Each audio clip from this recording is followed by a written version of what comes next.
दोस्तों, आज की कहानी है बहू रानी समधन जी का सामान भी बांध देना।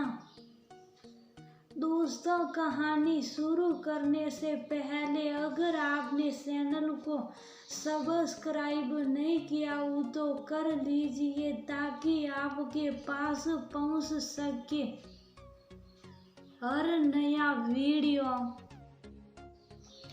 मम्मी, गौरव की शादी हो गई, कीर्ति भी घर में सेटल हो गई। अब तो कुछ दिन मेरे घर रहने चलो। पहले तो आप गौरव और पापा के खाने पीने की चिंता के कारण मेरे घर नहीं रुकती थी। अब आपके पास कोई बहाना भी नहीं है। रात को गौरी जी के घर में आइसक्रीम पार्टी चल रही थी। बेटे गौरव था जिसकी कुछ महीने पहले ही शादी हुई थी। बेटी रचना, दामाद किशोर और नातिन भी आई हुई थी। इसी दौरान हंसी मजाक के बीच रचना बोली, आती तो हूँ तेरे घर, हाँ, और 2 दिन बाद ही घर जाने की रट लगा लेती हो। मैं चाहती हूँ कि आप हमारे साथ कुछ समय रहे। बेटी के घर ज्यादा रुकना माँ को शोभा नहीं देता। मैं यही ठीक हूँ। बहुत मनाने पर भी गौरी जी रचना के साथ जाने को तैयार नहीं हुई। जिंदगी हंसी खुशी से चल रही थी कि एक सुबह कीर्ति के मायके से फोन आया कि उसके पापा की कार एक्सीडेंट में मृत्यु हो गई। कीर्ति रोती बिलखती अपने परिवार के साथ पहुंची। कीर्ति मम्मी को होश नहीं था। कीर्ति इकलौती संतान थी, इसलिए सब इंतजाम गौरव ही देख रहा था। सब रस्में खत्म हो गई।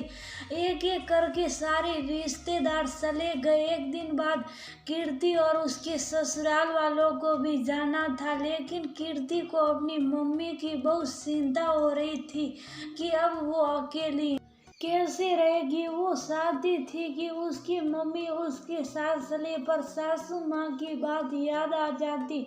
चाहकर भी वह गौरी जी से बात ये न कर पाई। कीर्ति, समधन जी का सामान भी बांध देना, अब से वह हमारे साथ रहेगी। किचन में काम करती कीर्ति से गौरी जी बोली, लेकिन मम्मी जी, आप कहती हैं बेटियों के घर में माँ को रहना शोभा नहीं देता। वो तो मैं इसलिए कहती हूँ क्योंकि मेरा बेटा बहू मेरे साथ है, लेकिन समझिए अकेले कैसे रहेगी। खाली घर काटने को दौड़ता है।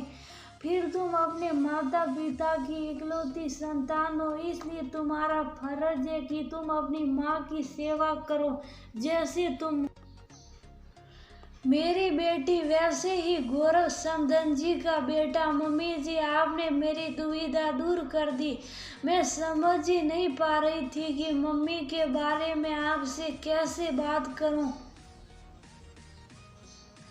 कीर्ति गौरी जी के गले लगकर रोने लगी। तुम मेरी बेटी हो, इसलिए अपने मन की बात कभी भी बेझिझक बोलना।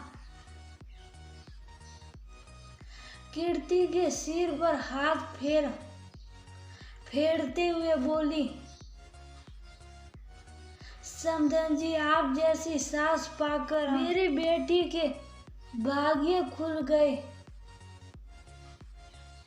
कीर्ति की मम्मी बोली, समधन जी नहीं, अब से हम सहेलियां हैं और सहेलियां एक दूसरे का नाम लेकर पुकारती हैं। बहुत दिनों बाद कीर्ति की मम्मी के होठों पर हल्की सी मुस्कान